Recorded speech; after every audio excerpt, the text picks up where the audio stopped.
It's Sunday the 20th of September 2015. This is a chart for the US dollar gold price. I haven't had a look at this in these videos for quite a while now, I think probably 6 months.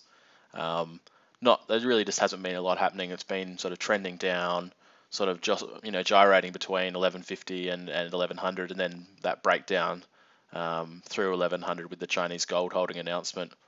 You can see that I've drawn this little downtrend here. So I think potentially what we could see now, you can see in October, November last year, there was quite a punishing move down toward 1100. Well, I think it got to 1130 there, and then it trended back up when no one really wanted to own a lot of the gold stocks or gold at that point. And that reminded me a lot. And you can see the moves, the range is pretty similar.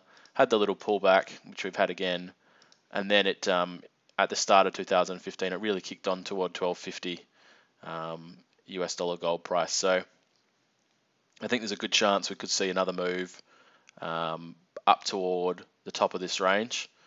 So, if we can get toward the top of this range around 1250, that would be a pretty decent move. The sentiment with the Fed holding rates steady, I think, is pretty good toward the gold the gold stocks, just because they were so beaten up. And you can see the last sort of week or two, there's been a little bit of money starting to flow back in there as well. So these stocks, but some of them have been so beaten up that it really doesn't take much money to come back into the sector to push them up. A lot have been trading sideways for a few years now. So I think I feel like the top of this range is a good sort of interim target. If we can get toward 1180, 1200, and then push on toward 1250, then it might be time to reassess the situation there and see if there's any potential for it to go further.